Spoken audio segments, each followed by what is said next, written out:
আর এখানে তো আল্লাহ দিলে দুনিয়া একটা ঘুরে আটলান্টিক মহাসাগর পাড়ি দিয়ে আসতে হয়। পদ্মা নদী না, পদ্মা নদী না, এই নদী পাড়ি দিয়ে আসতে হয়। আর এই নদী পথের জার্নি আমি অ্যাভয়েড করি, আমার একটু ভয়ও কাজ করে, অ্যাভয়েড করি আমি। তো এই যে নদী পাড়ি দিয়ে আপনাদের মাঝে আসলাম, আর কাছি কাটা তো মাশাআল্লাহ আপনাদের এই অঞ্চলটা যেটা দেখলাম এটা মূলত একটা দ্বীপের মতো, চারপাশেই পানি, ঠিক না? মাঝখানে আপনারা কিছু আল্লাহর গোলাম পড়ে আছেন, অনেক চড়াই উতরাই দুঃখ কষ্ট সব কিছু মিলিয়ে আপনারা এই মাটিতে পড়ে আছেন। হয়তো অনেক কষ্ট হয়ে যায়, অনেক কিছু পেয়েও পান না, অনেক কিছু হারিয়ে ফেলেন, তবু আল্লাহর সিদ্ধান্তে আপনারা খুশি না বেজার? আল্লাহ তাআলা আপনাদেরকে যেভাবে রেখেছে বলেন আলহামদুলিল্লাহ। যেহেতু কাছি কাটায় আমি প্রথম, আপনাদের এই নদীমাতৃক এই অঞ্চল দ্বীপ বলা যায়, এই দ্বীপে আমি প্রথম। এজন্য আমি আপনাদেরকে যদি কোরআন থেকে কিছু আয়াতে কারিমা তিলাওয়াত করে তার আলোকে কিছু কথা শোনাতে চাই, সে কথাগুলো শোনার মতো ধৈর্য, সহ্য, শক্তি, সাহস কাছি কাটার মানুষের হবে কি ইনশাআল্লাহ? আল্লাহ রাব্বুল আলামিন কোরআনুল কারীমের সূরাতুল বুরুজ, কোন সূরা? এই সূরার নাম শুনছেন জীবনে নাকি আজকে প্রথম? কোন সূরা? সূরাতুল বুরুজ। বুরুজ শব্দটি বারজন শব্দের বহুবচন। কোরআনুল কারীমে এই শব্দের দুটি অর্থ এসেছে। বুরুজ শব্দের একটি অর্থ হচ্ছে অট্টালিকা, প্রাসাদ। যেমন অন্য আয়াতে আল্লাহ বলেছেন, আইনামা তাকুনু ইউদরিকুমুল মাউত ওয়ালাউ কুনতুম ফি বুরুজিম মুশাইয়াদা। মৃত্যু থেকে পালিয়ে কেউ বাঁচতে পারবে না, যদিও অট্টালিকার ভেতরে গিয়ে লুকাও সেখানেও মালাকুল মউত হাজির হয়ে যাবে।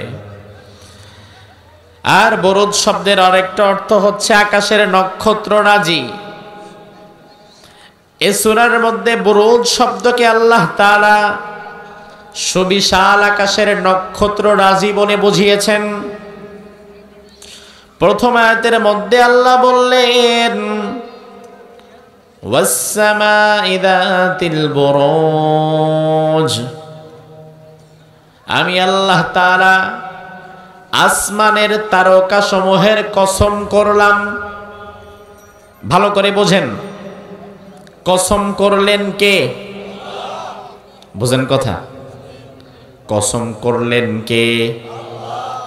আমরাও কিন্তু মাঝে মাঝে জীবনে যেখানে আটকে যাই সেখান থেকে বাঁচার জন্য কসম করি, কিংবা যেখানে আমার কথা কেউ বিশ্বাস করছে না সেখানে আমার কথার তাগিদ বোঝাবার জন্য, আমার কথার গুরুত্ব বোঝাবার জন্য আমরা কসম করি।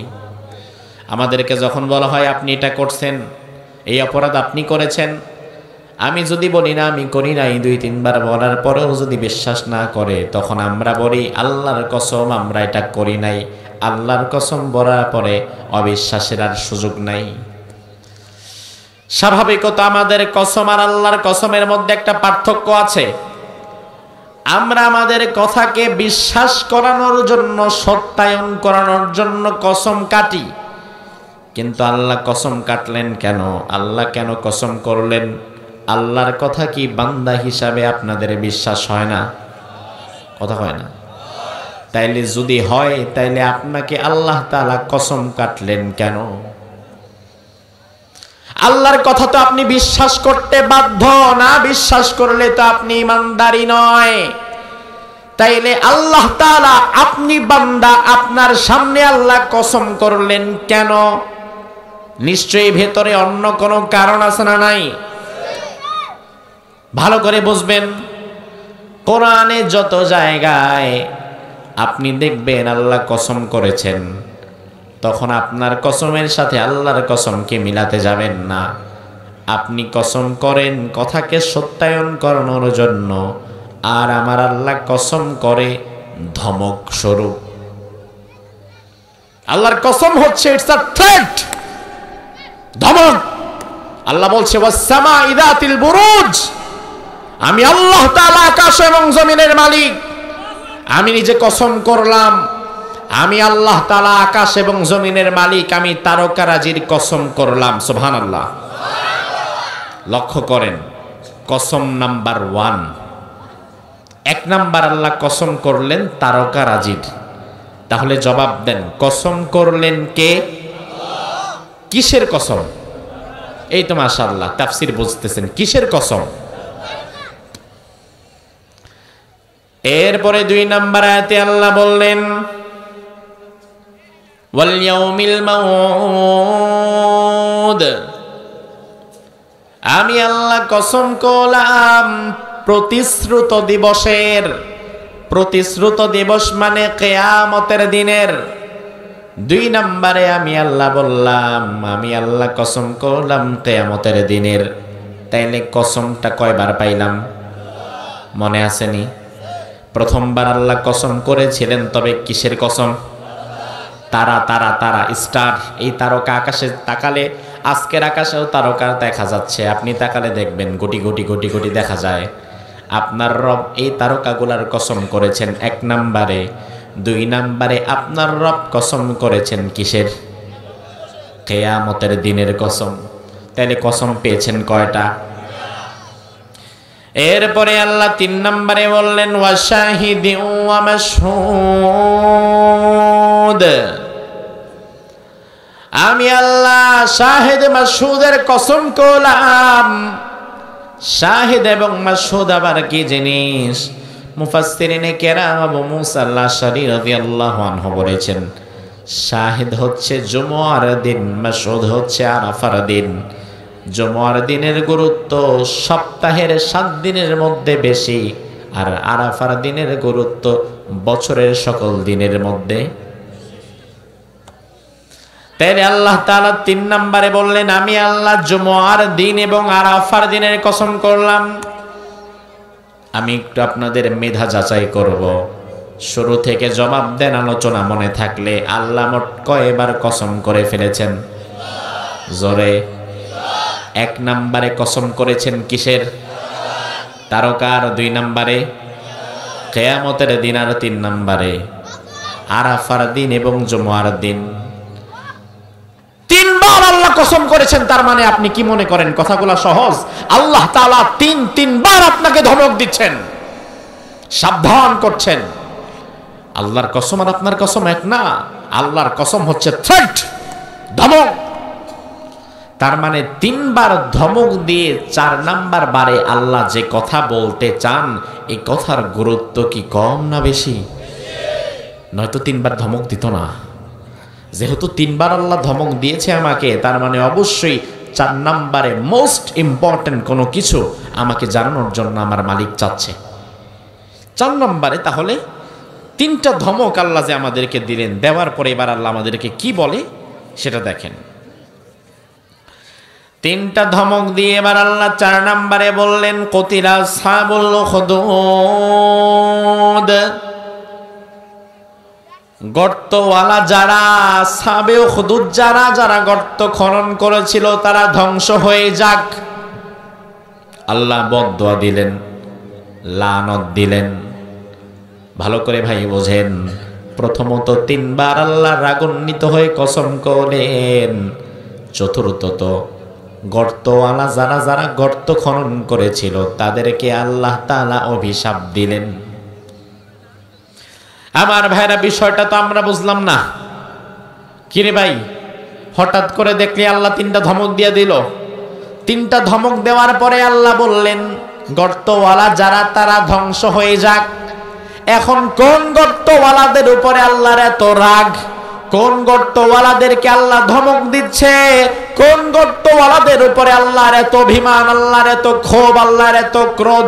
যেই গর্তওয়ালাদেরকে ধ্বংস করার জন্য আল্লাহ 3 বার ধমক দিয়ে 4বার লানত দিচ্ছে, ওই গর্তওয়ালাদের ইতিহাস আমাদের জানার দরকার আছে না নাই? কেন দরকার?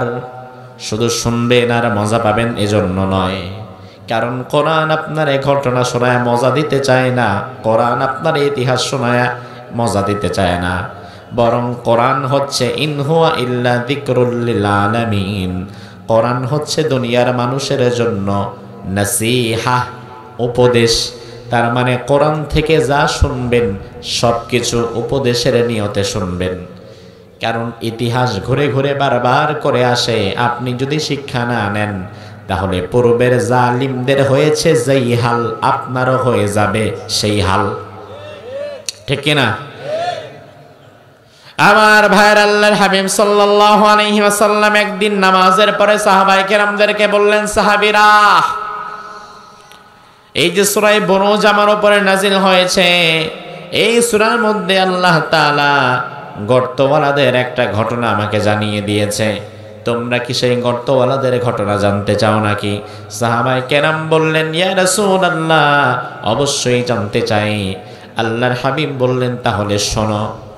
রাসূলুল্লাহ ১৫০০ বছর আগে সাহাবায়ে কেরামকে গর্তওয়ালাদের যে ঘটনা শুনিয়েছে, আজকে আমি কাঁচি কাটার মানুষকে রাসূলুল্লাহর সেই ঘটনাটাই আবার শোনাতে চাচ্ছি শিক্ষার জন্য। শুনবেন তো মনোযোগ দিয়ে? আরো জোরে কোন ইনশাআল্লাহ? আল্লাহর হাবিব বললেন, ভালো করে শোনেন। আল্লাহর হাবিব বললেন, কানা মালিকুন ফি মান কানা ক্বাবলাকুম ওয়া কানা লাহু সাহির। সহিহ বুখারীর হাদিস। আল্লাহর হাবিব বললেন, প্রাচীন জনপদে একজন বাদশা ছিল। বাদশা মানে বর্তমানের প্রেসিডেন্টের ক্ষমতা যেমন, প্রাচীন যুগে বাদশার ক্ষমতা ছিল তার চেয়েও বেশি। তার কারণ বর্তমান দুনিয়াতে যে প্রেসিডেন্টই হোক না কেন, দিনে দুপুরে নিজ হাতে কাউকে মারতে পারবে না। রাষ্ট্রীয় কিছু বিধিবিধান থাকে, বহির্বিশ্বের কিছু চাপ থাকে, কিছু স্বরাষ্ট্রনীতি এবং কিছু পররাষ্ট্রনীতি থাকে। কিন্তু আজ থেকে 1000 বছর পূর্বে কোনো স্বরাষ্ট্রনীতি পররাষ্ট্রনীতি কোনো কিছুর ধার ধারতো না। আমার মনে যারে হয়েছে তারে মেরে ফেললাম, যারে ভালো লাগছে ছেড়ে দিলাম। আল্লাহর হাবিব বললেন, প্রাচীন যুগে এমন একজন বাদশা ছিল, জালিম বাদশা। জোরে কোন কি বাদশা? জালিম বাদশা বোঝেন তো? যে শাসক তার জনগণের উপরে জুলুম করে, সে কি ইনসাফকার নাকি জালেম? আল্লাহর হাবিব বললেন, এমন একজন জালিম বাদশা ছিল যে তার জনপদকে কন্ট্রোল করত মূলত জাদুবিদ্যা দিয়ে, জাদুকর দিয়ে, জাদুকরদের মাধ্যমে সে তার ক্ষমতার প্রভাবকে ধরে রেখেছিল। ওই জালিম বাদশা তার গোটা রাজ্যটাকে কন্ট্রোল করত জাদুবিদ্যার মাধ্যমে। জাদুবিদ্যা ভালো করে বোঝেন, জাদুবিদ্যা কি জিনিস? জাদুবিদ্যা হচ্ছে এমন এক ভেলকিবাজি যেটা আপনার চোখকে একটা ধোঁয়ায় ফেলে দেয়। জাদুবিদ্যা হচ্ছে এমন কিছু ভেলকিবাজি যার আসলে কোনো বাস্তব অস্তিত্ব নাই, কোনো বাস্তবতা নাই, সাময়িক সময়ের জন্য আপনার চোখের সাথে যেটা খেলা করে। জাদুবিদ্যার একটা নির্দিষ্ট সীমানা থাকে, এই সীমানার বাহিরে চলে গেলে ওই জাদু আপনার প্রতি আর কাজ করবে না। তবে আমার ভাইয়েরা, ইসলামে জাদু কি হালাল না হারাম? জায়েজ না নাজায়েজ? এখন অনেক জায়গায় গ্রামগঞ্জে জাদু করে, বান মারে, কুফরি কালাম করে, অপর মানুষের সংসার নষ্ট করে, এমন জাহান্নামীও আছে না নাই? আপনাদের এদিকে আসেনি এগুলা? আস্তাগফিরুল্লাহ, নাউযুবিল্লাহ। রাসূলুল্লাহ বলেছেন, কেউ যদি কুফরি কালাম করে, জাদুবিদ্যা করে, সেজন্য কুফরি করলো, কাফের হয়ে গেল। এই সকল কাজের সাথে যারা নিজেদেরকে জড়ায়, আরেকজনের ভালো লাগে না, আরেকজনের উন্নতি সহ্য হয় না, আরেকজনের সংসারের সুখ ভালো লাগে না, ওনারা এখন শয়তানে কামড়ায়, উনি এখন জাদুবিদ্যা করে, জাদুকরের কাছে যায়, জাদুকর না তো কবিরাজদের কাছে যায়, কুফরি কালাম করে, বান মারে, জাদুটোনা করে। তবে দুনিয়ার যত বড় বড় জাদুটোনাই হোক না কেন, ওই জাদুটোনা কাটাবার জন্য ঔষধ কোরআনের মধ্যে আছে না নাই? কি বলেন দেখি? মাশাআল্লাহ। কি? আল্লাহর হাবিবকে একবার জাদু করা হলো। একজন ইহুদি লাবিদ বিন আসাম জাদু করলো। ইহুদি কে জাদু করছে? তার মানে ইহুদিদের ইতিহাস শুরু থেকেই গ্যাঞ্জাম। ইহুদিরা শুরু থেকেই চরম নিমক হারাম, ইহুদিরা শুরু থেকেই খারাপ। আজকের দুনিয়াতেও যত বড় বড় অপরাধ সংগঠিত হয়, সকল অপরাধের মূল হোতাই হচ্ছে ইহুদিরা, ঠিক না ব্যাঠিক? আল্লাহর হাবিবের মতো পবিত্র একজন মানুষকে জাদু করে ফেলা হলো। রাসূলুল্লাহ যখন নামাজ দাঁড়াতেন, নামাজে দাঁড়ানোর পরে কি পড়তেন ভুলে যেতেন। সিজদায় যাওয়ার পরে 2 রাকাত নামাজ পড়েছেন না 4 রাকাত পড়েছেন ভুলে যেতেন, নামাজের রাকাত মনে থাকতো না। আল্লাহর হাবিব আল্লাহকে বললেন, আল্লাহ আমার উপরে হয়তো জাদু করা হয়েছে, এই জাদু আমি কিভাবে কাটাবো? আল্লাহ রাব্বুল আলামিন তখন 2টো সূরা নাজিল করলেন, সূরা ফালাক এবং সূরা নাস। এই 2টো সূরার মধ্যে মোট 11টা আয়াত দিলেন। কয়টা আয়াত? রাসূলুল্লাহকে বান মারা হয়েছিল 11টা।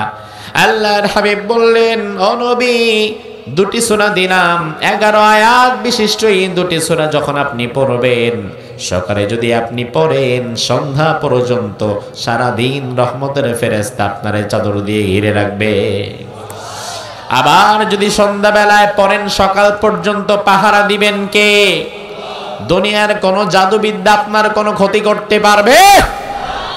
এই জন্য আপনি যদি মনে করেন আমার কেউ জাদু করেছে, আমার পরিবারে কেউ অশান্তি করার জন্য চেষ্টা করছে, আমার ব্যবসার দিকে কেউ কোন নজর দিয়েছে, আমার উন্নতি অগ্রগতির দিকে কারো কোন নজর পড়েছে, কেউ আমারে বান মারতে পারে, তাইলে সকাল বিকাল সূরা ফালাক সূরা নাস পড়েন, সকালে পড়েন বিকালে পড়েন, হেফাজত করবেন কে? ওই বাদশাহ, জালিম বাদশাহ, সে ছিল জালিম, আর জুলুমের রাজত্বকে কন্ট্রোল করার জন্য সে জাদুকরদের ব্যবহার করত। জাদুকরদের দ্বারা মানুষের মনোজগৎকে কন্ট্রোল করত, মনোজগৎকে মাইন্ড সেটআপকে কন্ট্রোল করত। আমার ভাইরা দেখেন, বর্তমানেও কিন্তু পৃথিবীর নানান প্রান্তে জালিম শাসক আছে না নাই? জালিম শাসকের কাছে বর্তমানে কিন্তু জাদুবিদ্যা নাই, কিন্তু বর্তমানের জালিম শাসক আর পূর্বের শাসকদের মধ্যে একটা মিল আছে, কারণ জালিম যারা হয় তাদের কিছু মিল থেকেই যায়। পূর্বের জালিম যারা ছিল তারা তাদের রাজত্ব কন্ট্রোল করত, মানুষের মনোজগৎ কন্ট্রোল করত জাদু বিদ্যা দিয়ে। আর বর্তমানে যারা জালিম হয়, ওই জালিমেরা মানুষের মনোজগৎ কন্ট্রোল করে কিছু মিডিয়া দিয়ে। কথা কি বোঝেন? আপনি কইবেন হুজুর কিসের সাথে কি মিলাইলেন, কই জাদু আর কই মিডিয়া? আমি আপনাকে বোঝায় দিব ভাই হাতে কলমে। 1000 বছর পূর্বে জাদুর প্রভাব ছিল যেমন, বর্তমান আধুনিক যুগে মিডিয়ার প্রভাব হয়ে গেছে তেমন। 2-3 জনে বুঝছে জন্য ঠিক, বাকিরা এখন আল্লাহ দিলে বোঝে নাই। আর একটু ভাঙ্গি। আমার ভাইরা দেখেন, জাদুর কাজ কি? জাদুর কাজ হচ্ছে, টিস্যুটা এখানে আছে আমি ধরে রেখেছি, কিন্তু সে জাদু মন্ত্র করে এই জায়গাটার মধ্যে একটা ধোঁয়াশা সৃষ্টি করে ফেলবে। টিস্যুটা আছে কিন্তু আপনি দেখবেন টিস্যুটা নাই। জাদুর কাজ হচ্ছে যেটা নাই সেটারে দেখানো, যেটা আছে সেটাকে লুকানো। আপনার চোখের মধ্যে একটা ধোঁয়াশা সৃষ্টি করে আপনার মাইন্ড কন্ট্রোল করবে। মিডিয়ার কাজও তো ঠিক তেমন। মিডিয়া যেটা করে সেটা লক্ষ্য করবেন। এই যে আপনারা খবর দেখেন বিভিন্ন টেলিভিশনের, অমুক তমুক টেলিভিশন, আমি নিজেও তো 3-4টা টেলিভিশনের সাথে সম্পৃক্ত আছি। এই যে বিভিন্ন টেলিভিশনের খবর আপনারা দেখেন, এই মিডিয়াগুলো বর্তমানে পূর্বের জালিমদের জাদুর মতোই আপনাদের মনোজগৎ কন্ট্রোল করে। এজন্য মিডিয়া যদি দিন দেখায় আপনি দিন দেখেন, মিডিয়া যদি রাত দেখায় আপনি রাত দেখেন, মিডিয়া যদি সাদা দেখায় আপনি সাদা দেখেন, মিডিয়া যদি কালো দেখায় আপনি কালো দেখেন, মিডিয়া যদি খারাপ মানুষটারে তার পক্ষে ভালো নিউজ প্রচার করতেই থাকে, একটা সময় বাংলাদেশের মানুষ খারাপ মানুষটারেও ভালো মানুষ বলে ধরে নেয়। আবার অন্যদিকে এই মিডিয়া যদি লাগাতার একজন আলেমের বিরুদ্ধে ধর্ষণকারী, হত্যাকারী বলে বারবার নিউজ প্রচার করতে থাকে, তাইলে যে আলেম 50 বছর কোরআনের তাফসীর করেছে আপনারা তাকেও আবার ভুল বুঝতে পারেন। এই যে আপনার মাইন্ড কন্ট্রোল হচ্ছে, আপনাকে যা খাওয়াচ্ছে আপনি তাই খাচ্ছেন, আপনাকে যা দেখাচ্ছে আপনি তাই দেখছেন, সত্যটা যাচাই বাছাই করার ক্ষমতা আপনার নাই। প্রাচীনকালের ওই জাদুটা কিন্তু ঠিক এরকম, টিস্যুটা সাদা, একটা মন্ত্র পড়া হলো, টিস্যুটা হয়ে গেল কালো, সবাই দেখতেছে কালো। এই রেঞ্জের মধ্যে যারা আছে সবাই দেখতেছে কালো, আসলে বস্তুত এটা সাদা। জাদু দিয়ে মানুষের মনোজগৎ কন্ট্রোল করা হতো, বর্তমানে মিডিয়া দিয়েও মানুষের মনোজগৎ কন্ট্রোল করা হয়। তার সবচাইতে বড় প্রমাণ, আপনাদেরকে আমি একটা কথা জিজ্ঞেস করব, জবাব দিবেন। আমার ভাইরা, সারা পৃথিবীতে সবচাইতে বেশি নির্যাতিত, নিষ্পেষিত, লাঞ্ছিত, বঞ্চিত জনগোষ্ঠীর নাম কি? আর আগে বলি না, আমি অপশনটা পড়ে নেন। হিন্দু, বৌদ্ধ, খ্রিস্টান, ইহুদি নাকি মুসলমান? কথা কয় না দেখি পাবলিক, জোরে কন। এ কথার মধ্যে তো সন্দেহ নাই। এবার আরেকটা প্রশ্নের উত্তর দেন। জঙ্গি, বুঝতেছেন তো? জঙ্গি, সন্ত্রাসী, এই শব্দগুলো পৃথিবীতে কাদের নামের শুরুতে সবচেয়ে বেশি ব্যবহার করা হয়? হিন্দু, বৌদ্ধ, খ্রিস্টান না মুসলমান? তাহলে বিষয়টা কেমন হয়ে গেল? আমি পৃথিবীর মধ্যে সবচাইতে নির্যাতিত মানুষ, আবার আমার এই তোমরা বানায় দিলা জঙ্গিবাদী আর সন্ত্রাসী। আমার কাছে যদি সন্ত্রাসী কার্যক্রম করার মতো এত হাই পাওয়ারের অস্ত্রই থাকতো, তাইলে আমি তো নির্যাতিত মজলুম হইতাম না, বরং আমার কাছে যদি ক্ষমতার অস্ত্র থাকতো আমি নিজে তো জালিম হইতাম। কথা কি বোঝেন? কারণ মজলুম হওয়া আর সন্ত্রাসী হওয়া কিন্তু এক জিনিস না, দুইটা 180 ডিগ্রি অ্যাঙ্গেলে উল্টা।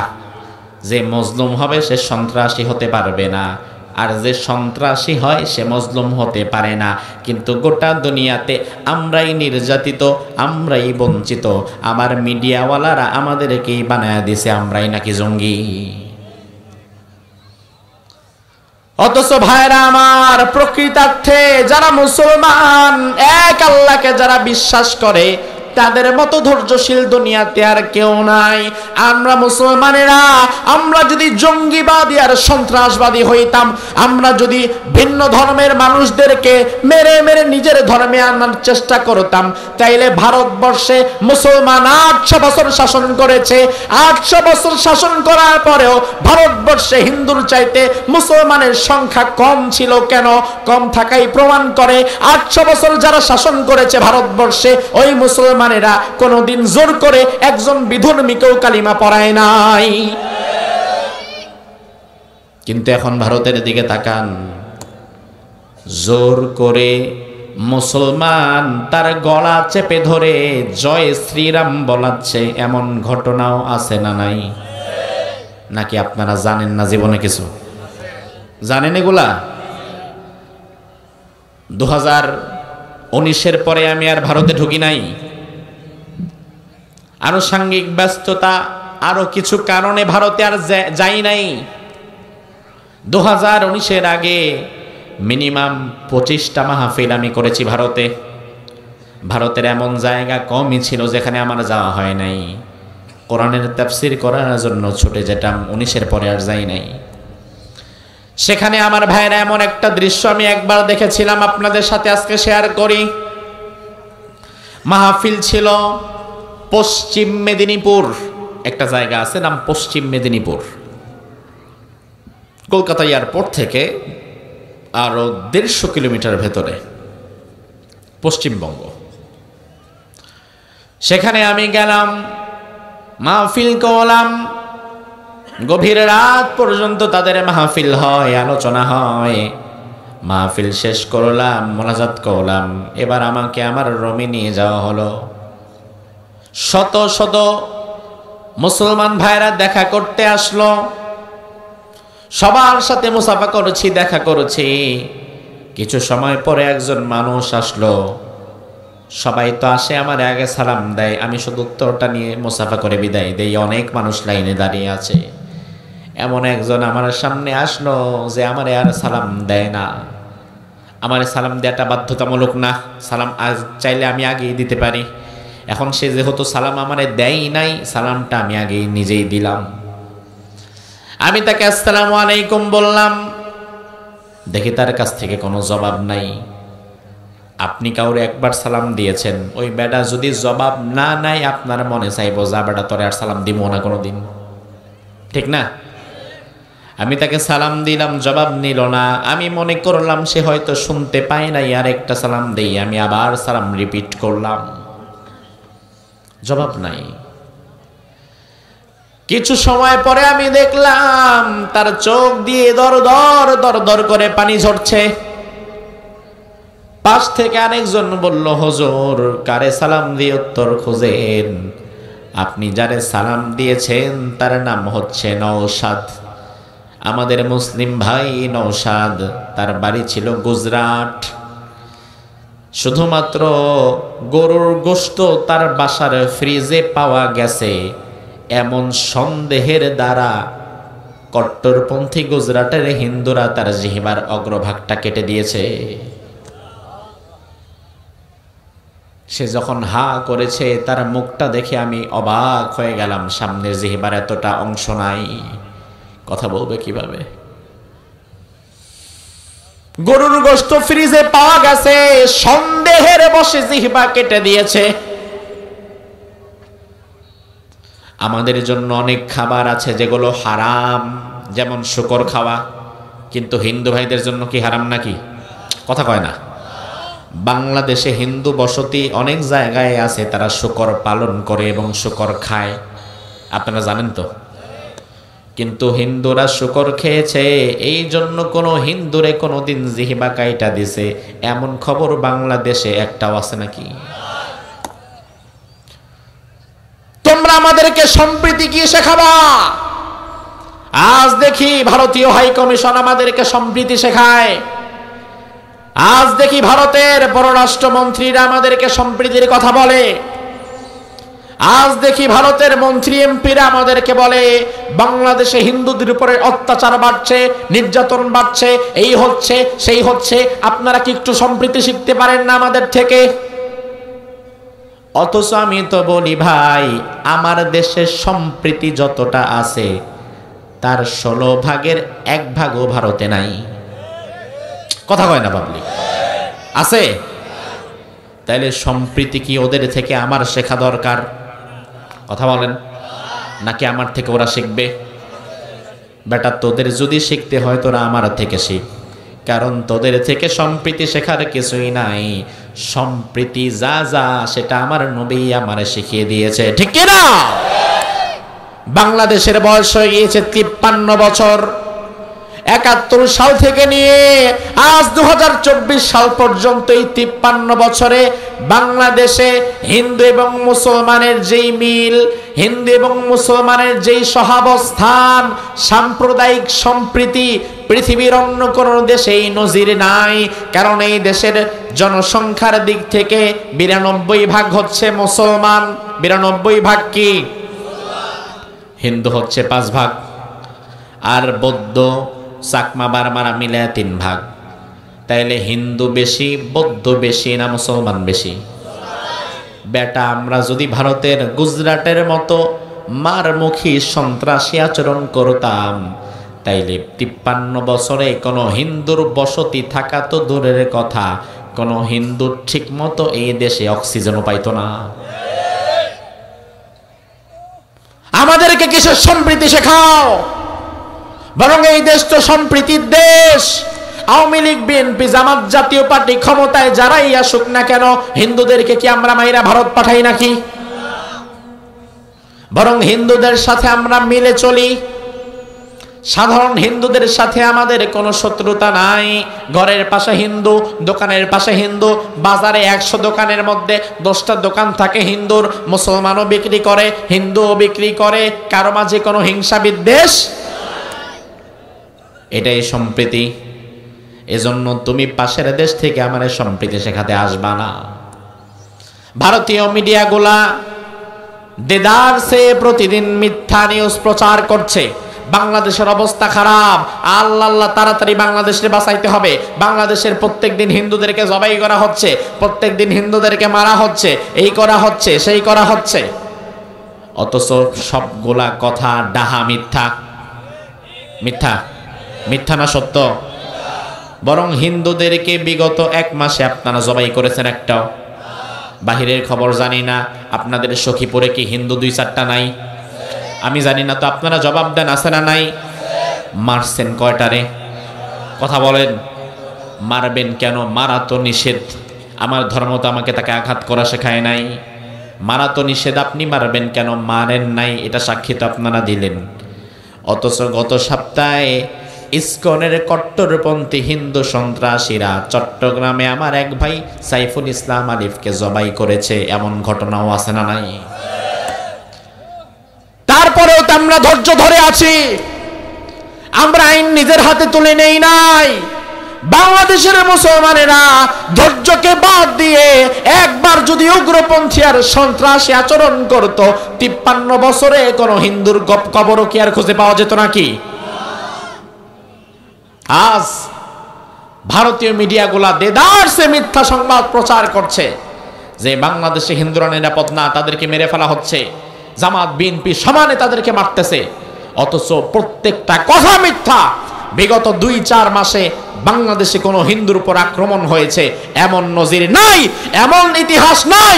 কোন মন্দিরে কোন মুসলমান গিয়ে আক্রমণ করতে পারে না।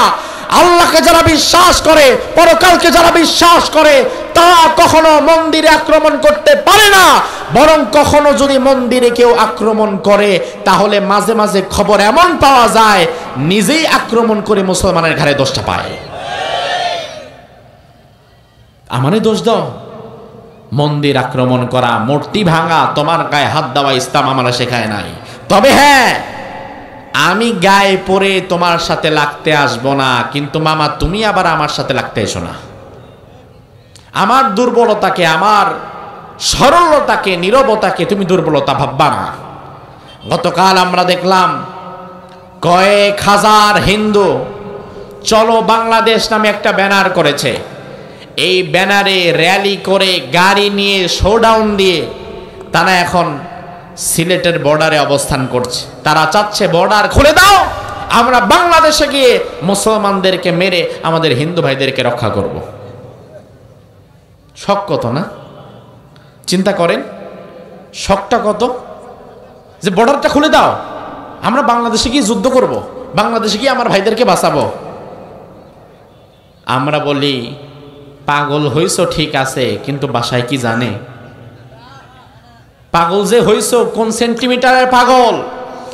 আমরা চুপ থাকি বলে আমাদের নীরবতাকে দুর্বলতা ভাববা না। কারণ আমরা সেই মুসলমান, 1000 কাফেরের বিরুদ্ধে 313 জন আমরা যথেষ্ট হয়ে যাই। তোমরা আমাদের সাথে লাগার চিন্তাও করবা না। তার কারণ তোমরা খাও যেই প্রাণীর মুদ, আমরা ওই প্রাণীর অস্তিত্বকে গিলে খাই। কথা বুঝেন? কি প্রাণী? কোন প্রাণী? খান না? আমার দেশের গরিব মানুষ যে, সেও তো মিয়া বছরে গরুর মাংস খায় না, কি খায় না? তার মানে তোমরা যে প্রাণীর মুদ খাও, ওই প্রাণীর অস্তিত্বকে আমরা গিলে খাই। আমাদের সাথে লাগার জন্য আসবা না। তোমরা যদি মনে করো শাহজালালের পণ্যভূমি সিলেট দিয়ে ঢুকে বাংলাদেশে আক্রমণ করবা, তোমরা যদি গৌর গোবিন্দ হয়ে শাহজালালের ভূমি সিলেটে প্রবেশ করতে পারো, বাংলাদেশের মানুষ শাহজালাল হয়ে তোমাদেরকে প্রতিরোধ করে দিবে। আমাদের সাথে আসবা না। আমরা চুপ আছি, চুপ থাকতে দাও। সম্প্রীতি কাকে বলে আমাদের চাইতে বেশি কেউ তো জানে না। আলহামদুলিল্লাহ আমরা সম্প্রীতির সাথে আছি, তুমি আমার সাথে লাগতে এসো না। বিশ্বাস করেন রাসূলুল্লাহর হাদিস অনুযায়ী শেষ জামানার একটি ভয়ঙ্কর যুদ্ধ হবে। সেই যুদ্ধ হচ্ছে তাগজুল হিন্দ, হিন্দুস্তানের বিরুদ্ধে জিহাদ হবে।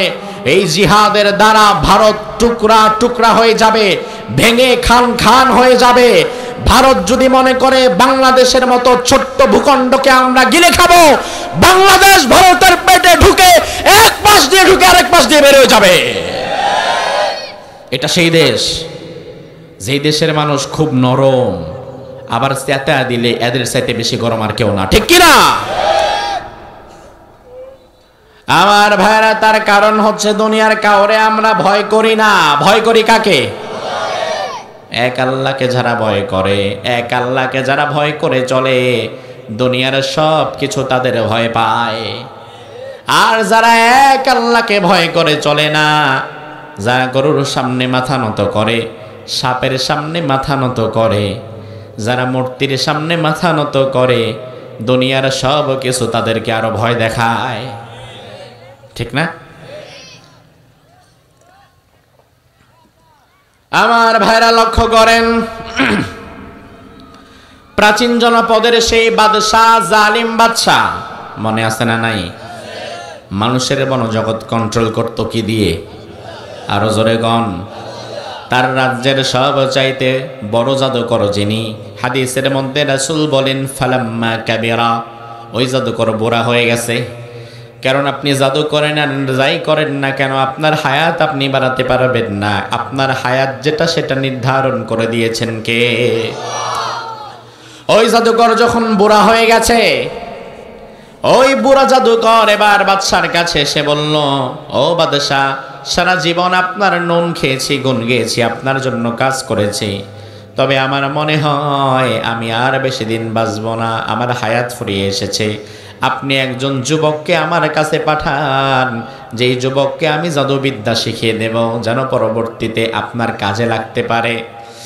বাদশাকে বললেন ফাবাস ইলাইয়া গুলামান ওয়াল্লিমহুস সিহর, একজন যুবককে পাঠান, তাকে আমি জাদু শিখাইয়া দিব, যেন আমার পরবর্তী জায়গাটা সে নিতে পারে। বাদশা আবার গোটা রাজ্য থেকে খুঁজে খুঁজে হাজারো যুবকদের মধ্য থেকে একজন যুবককে বাদশা খুঁজে বের করলো। ওই যুবককে বলা হলো, যুবক, তুমি সকালবেলায় জাদুকরের কাছে জাদু শিখবা, বিকেল পর্যন্ত জাদু শিখে তারপরে বাড়ি যাবা, এটাই তোমার কাজ। তুমি সরকারি চাকরিজীবী, এজন্য তোমার যত টাকা পয়সা দরকার সব দেওয়া হবে। সকালবেলায় জাদু শিখবা বুড়া জাদুকরের কাছ থেকে, শিখে আবার সন্ধ্যাবেলায় বাড়ি যাবা।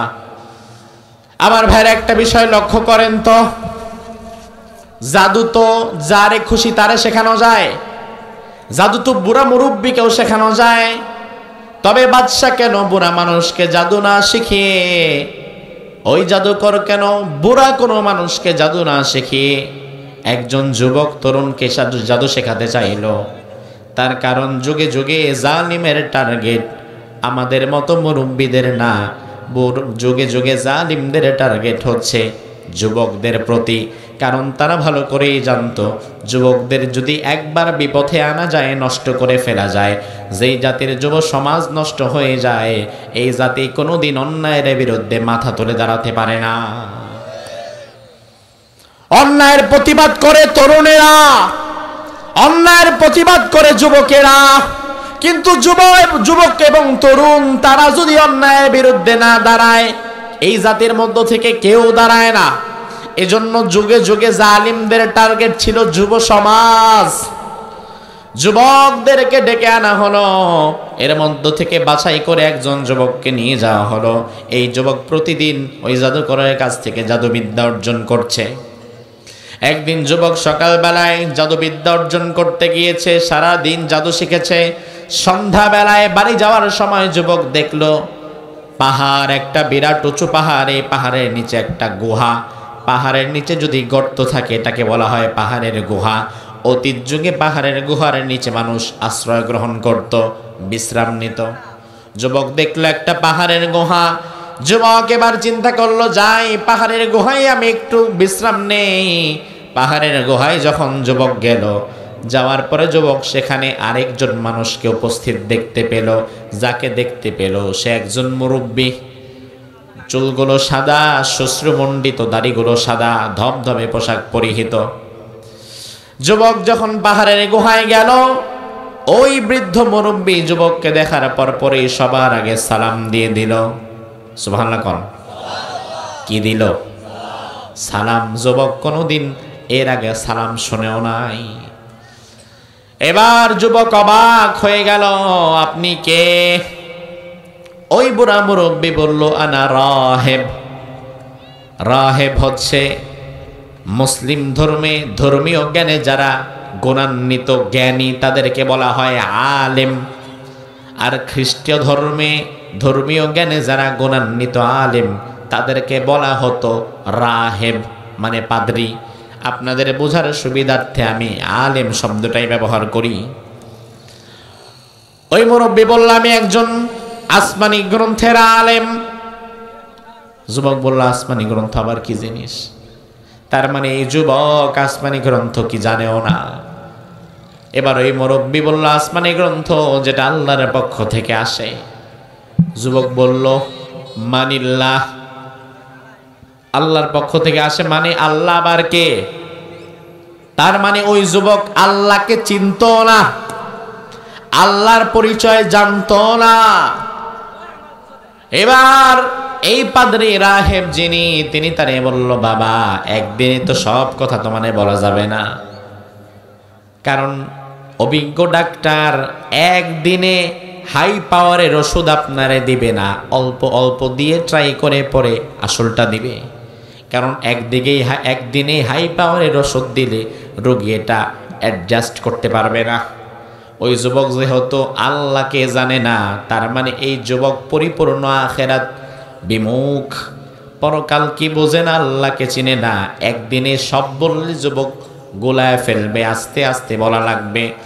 ওই পাদ্রী বলল বাবা তুমি আবার আগামীকাল যখন এই পথ দিয়ে যাবা আমার সাথে 5টা মিনিট দেখা করে যেও, আমি তোমার আরো কিছু কথা বলবো।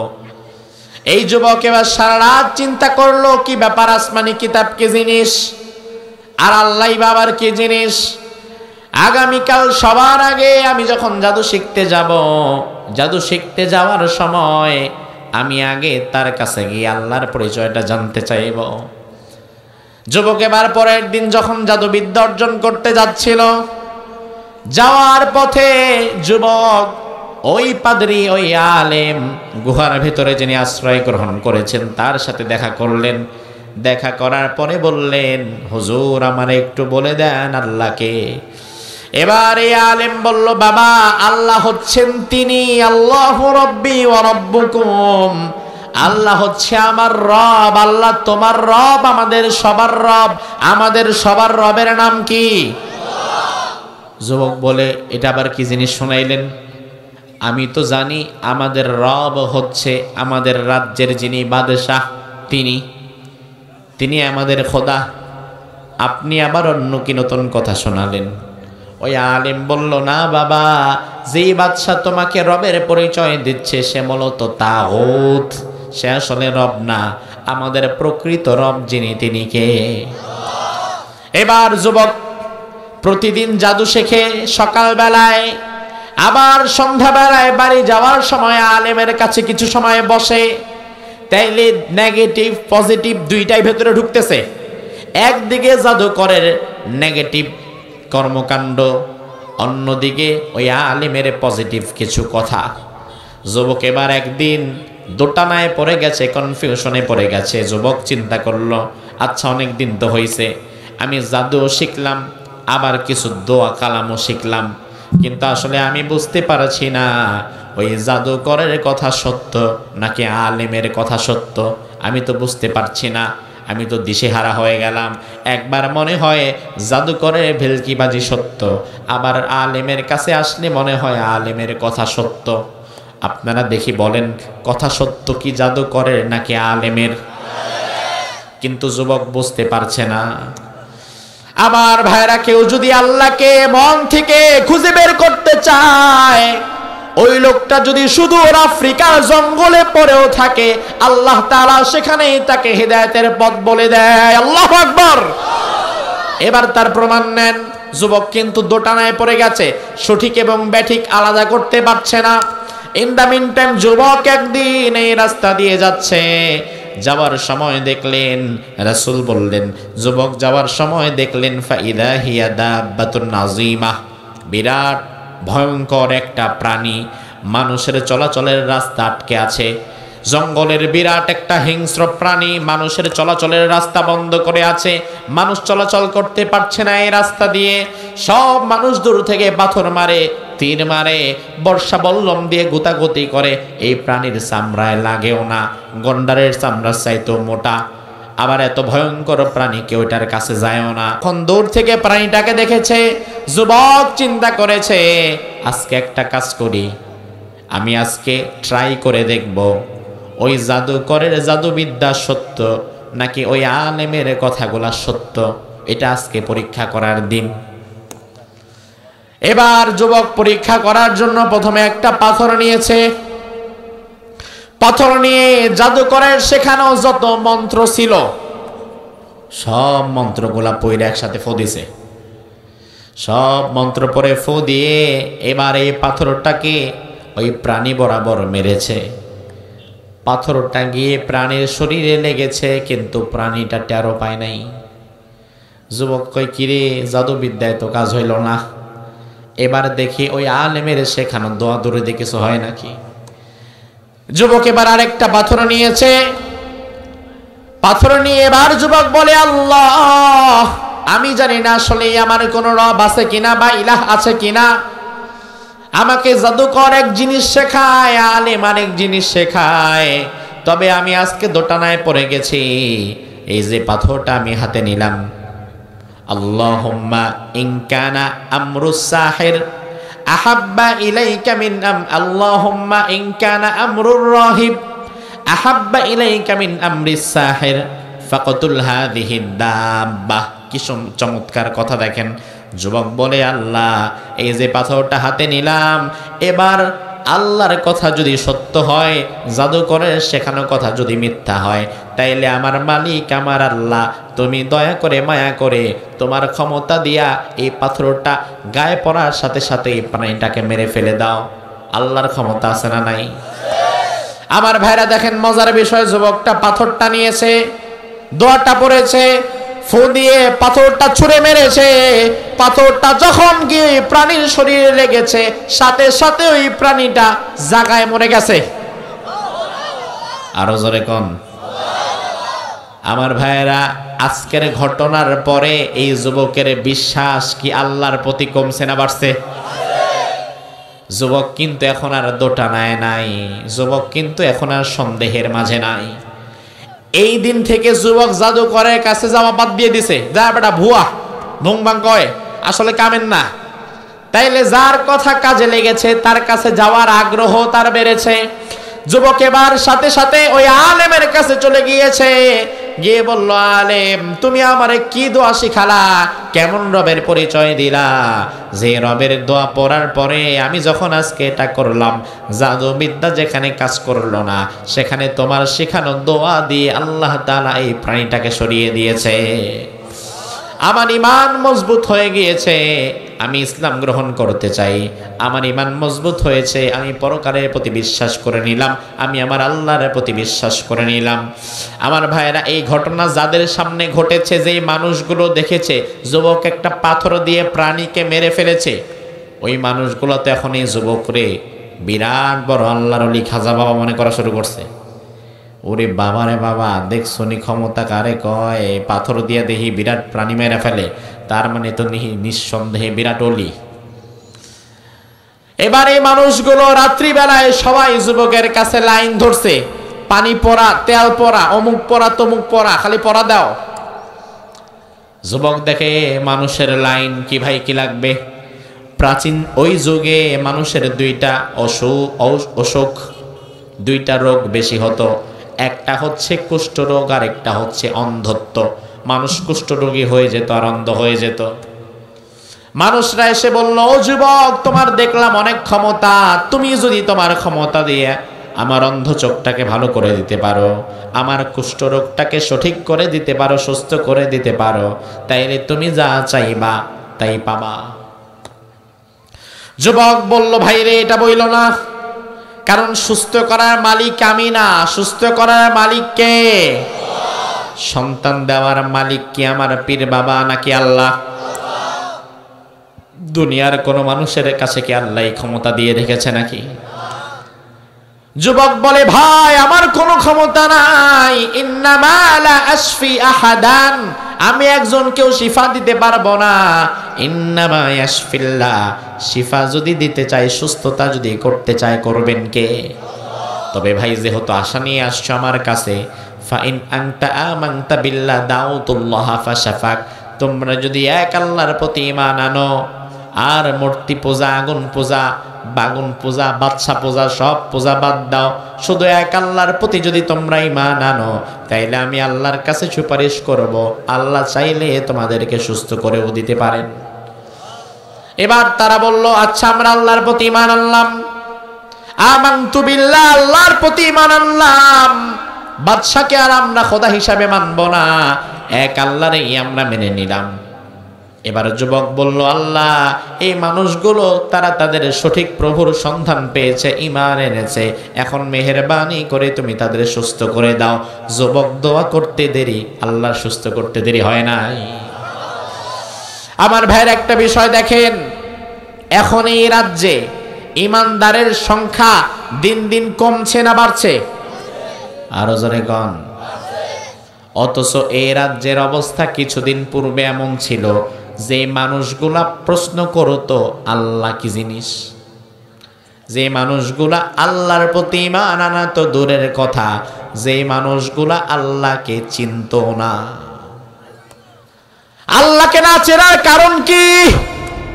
কি কারণে তারা আল্লাহরে চিনতো না?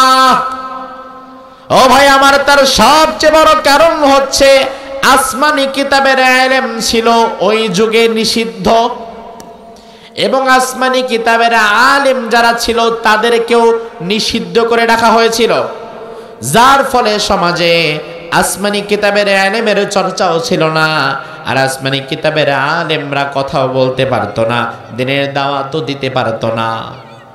এজন্য ওই যুগের মানুষ আল্লাহকে, আখিরাত কি, পরকাল কি, হাসর নাসর কি বুঝতো না। আমার ভাইরা ভালো করে বোঝেন, আপনাদেরকে আমি বোঝায় দেই, আসমানি কিতাব এই যুগেও আছে না নাই? কথা কন। নাম কি? এই কোরআন আসার আগেও কিন্তু পৃথিবীতে আরো কিছু আসমানি কিতাব ছিল না?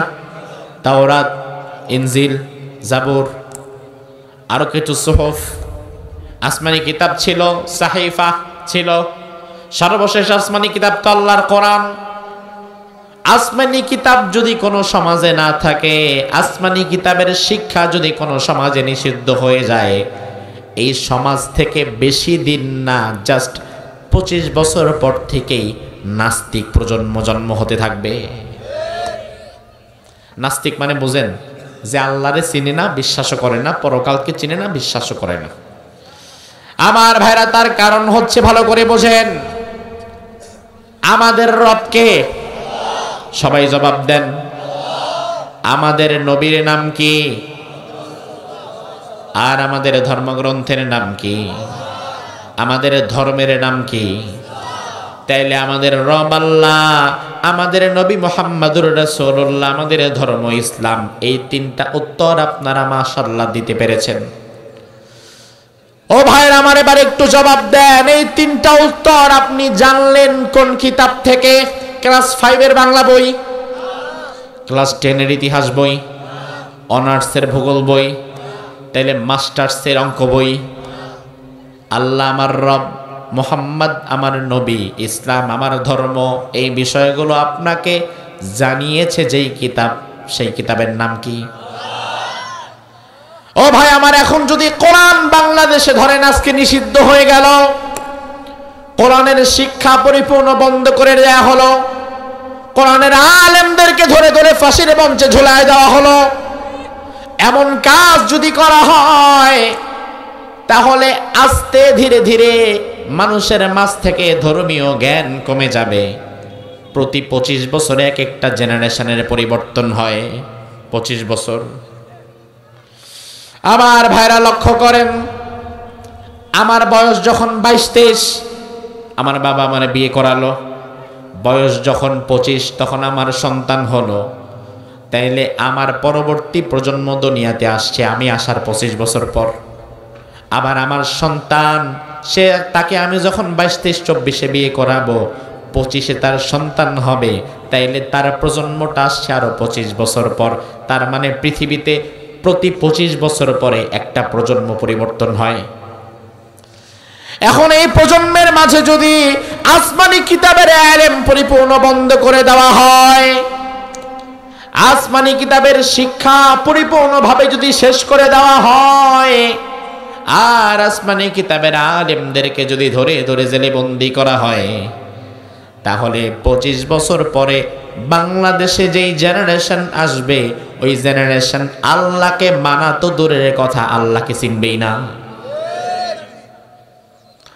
আমরা দেখেছি বিগত দিনে যারা ছিল, পাঠ্যপুস্তকের ভিতরে এমন ভাবে তারা কলম চালিয়েছিল, বাংলাদেশের পাঠ্যপুস্তক শিক্ষাসূচি কাটাই ছাটাই যাচাই বাছাই করতে করতে এমন একটা অবস্থা করেছিল, নবীর জীবনী ছিল সেটা বাদ দেয়া হয়েছে, আবু বকরের জীবনী ছিল বাদ দেয়া হয়েছে, ওসমানের ঘটনা ছিল বাদ দেয়া হয়েছে, ওমরের জীবনী ছিল বাদ দেয়া হয়েছে, কবি ফররুকের কবিতা বাদ দেয়া হয়েছে, কবি জসিমউদ্দিনের কবিতা বাদ দেয়া হয়েছে, কাজী নজরুল ইসলামের কবিতা বাদ দেওয়া হয়েছে। সব বাদ দিয়া ঢুকাইছে রবীন্দ্রনাথ ঠাকুরের কবিতা, ঢুকিয়েছে শামসুর রহমানের নাস্তিক মার্কা লেখা, এবং ঢুকিয়েছে জাফর ইকবালের মতবাদ, যে মতবাদ আমাদেরকে শিখিয়েছে আমাদের পূর্বপুরুষ নাকি আদম ছিল না, পূর্বপুরুষ নাকি ছিল, জানেন তো মাশাআল্লাহ। তাইলে 92% মুসলমানের দেশে আপনার বাচ্চা শিখতেছে আমাদের আদি পুরুষ বাদর, আমরা বাদর থেকে মানুষ হইছি।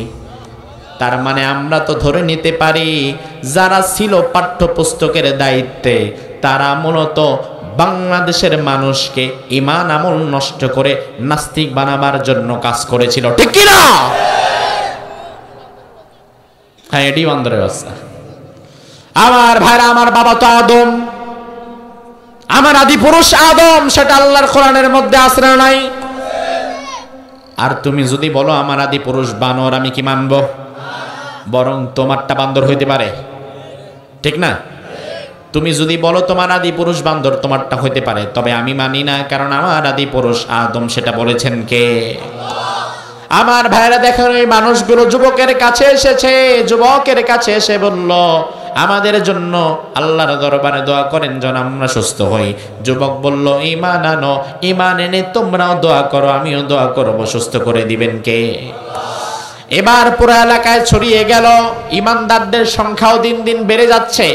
হঠাৎ করে ওই জালিম বাদশার একজন সভাসদ মন্ত্রী, ওই মন্ত্রী ছিল জন্ম থেকে অন্ধ, চোখে দেখতো না, কিন্তু বুদ্ধিমান ছিল অনেক, এই জন্য জালিম বাদশা তাকে মন্ত্রী বানিয়ে রেখেছিল। মন্ত্রীর কানে খবর এলো এক যুবকের আবির্ভাব হয়েছে, ওই যুবকের কাছে যারাই যায় তাদের দৃষ্টিশক্তি ফিরে আসে, তুমি যদি তার কাছে যাও সুস্থ হয়ে যাবা। রাতের বেলায় মন্ত্রী উট বোঝাই করে স্বর্ণ মুদ্রা নিয়ে, হাদিয়া তোহফা নিয়ে ওই যুবকের কাছে চলে গেল। যাওয়ার পরে বলল, বাবা তোমার জন্য পাহাড় সম পরিমাণ হাদিয়া তোহফা আমি নিয়ে এসেছি, সব রেখে দাও, বিনিময়ে তুমি আমার চোখ দুটো ভালো করে দাও। ভালো করার মালিক কি যুবক না আল্লাহ? যুবক বলল, না, কোনোদিন আমি এটা পারবো না, ইন্নামা লা ইয়াশফি আহাদান ইন্নামা ইয়াশফিল্লাহ, আমি তো কাউকে সুস্থ করতে পারি না, সুস্থ যিনি করতে পারেন তিনি কে? তবে ফাইন আনতা আমানতা বিল্লাহ দাউতুল্লাহ ফাশাফাক, আপনি যদি এক আল্লাহর প্রতি ঈমান আনেন তাহলে আল্লাহ চাইলে আপনারে সুস্থ করেও দিতে। আমার ভাইয়েরা ভালো করে বোঝেন, এই যে চোখ যেটা দিয়ে আপনি দেখতে পাচ্ছেন দুনিয়ার সৌন্দর্য, যেই চোখ না থাকলে দিন ওজা আপনার কাছে রাত তা, যেই চোখ না থাকলে আপনার কাছে কোনো কিছুর কোনো মূল্য নাই। আপনাকে যদি বলা হয় আপনাকে আমেরিকার প্রেসিডেন্ট বানায় দেওয়া হবে, বিনিময়ে আপনার চোখ দুইটা তুইলা ফেলা হবে, রাজি হবেন? তার মানে আমার কাছে আমেরিকার প্রেসিডেন্ট হওয়ার চাইতে আমার চোখের মূল্য। যদিও উনি একজন মন্ত্রী, কিন্তু মন্ত্রিত্ব বড় নাকি চোখ বড়? যুবক বললেন, ও মন্ত্রী সাহেব, আল্লাহর প্রতি যদি আপনি ঈমান আনেন, হয়তো আল্লাহ তাআলা চাইলে আপনার চোখ ভালো করে দিতে পারবে। এবার যুবকের সামনে ওই মন্ত্রী দাঁড়িয়ে বলল, আমি আমার আল্লাহর প্রতি ঈমান আনলাম, আমানতু বিল্লাহ। এবার যুবক দোয়া করে বলল, আয় আল্লাহ, এই মন্ত্রী, তোমার মন্ত্রী, তোমার একজন নগণ্য গোলাম ঈমান এনেছে তোমার প্রতি, তুমি দয়া করে মায়া করে তার চোখটা ভালো করে দাও। সাথে সাথে যিনি ভালো করে দিলেন তিনি কে? আমার ভাইরা, এবার কিন্তু দেখেন, বাদশা কিন্তু প্রাচীন জনপদে জুলুমের রাজত্ব টিকিয়ে রাখার জন্য আসমানি কিতাবের ইলমকে বন্ধ করে রেখেছিল, যেন আর একজন ইমানদার না পাওয়া যায়। কিন্তু হঠাৎ করে টিম টিম করে জ্বলতে থাকা চেরাগ হঠাৎ করে বিস্ফোরণে পরিণত হচ্ছে। গোটা দেশের মধ্যে ইমানদারের সংখ্যা বেড়ে যাচ্ছে। বাড়তে বাড়তে ওই বাদশার মজলিসের একজন মন্ত্রীও ইমানদার হয়ে গেছে। সুবহানাল্লাহ কয় না? বাদশার একজন মন্ত্রী পর্যায়ের লোক ইমানদার হয়ে গেছে, ইমান গ্রহণ করে নিয়েছে। এবার পরের দিন মন্ত্রী সাহেব যখন গেলেন বাদশার রাজ দরবারে, যাওয়ার পরে বাদশা তাকিয়ে দেখলেন, যারে সারা জীবন দেখছি কানা, এই কানা বেটা দেখে ছায়া আছে, চোখ দেখি ভালো হয়ে গেছে। এবার বাদশা তাকে বলছে, সহিহ বুখারীর বর্ণনা, মান রদ্দা আলাইকা বাসারাক, কিরে বেটা তোর চোখ ভালো করলো কে? ওই মন্ত্রী বলে, রব্বি আল্লাহ, আমার মাওলা, আমার আল্লাহ আমার চোখ ভালো করে দিয়েছে। আরো জোরে কম। বাদশার দরবারে আল্লাহ শব্দটাই প্রথম উচ্চারিত হলো। বাদশা বলল, আল্লাহ আবার কে? মন্ত্রী বলল, আল্লাহ রাব্বি ওয়া রাব্বুকুম, আল্লাহ কে চিনো না? আল্লাহ আমার রব, তোমার রব, আমাদের সবার রব। সবার রব কে? বাদশা কয়, আলাকা রব্বুন গায়রি, পাগল হইছো নাকি? আমি ছাড়া কি তোমার আরো কোনো রব আছে নাকি? কত বড় কথা, আমি ছাড়া কি তোমার আরো কোনো রব আছে নাকি? এবার মন্ত্রী বলল, তুমি আমার রব নয়, আমার একজনই রব, তিনি আমার মালিক। বাদশা বলল, কে শিখিয়েছে তোমাকে এই কথা? কে জানিয়েছে তোমাকে তোমার রবের পরিচয়?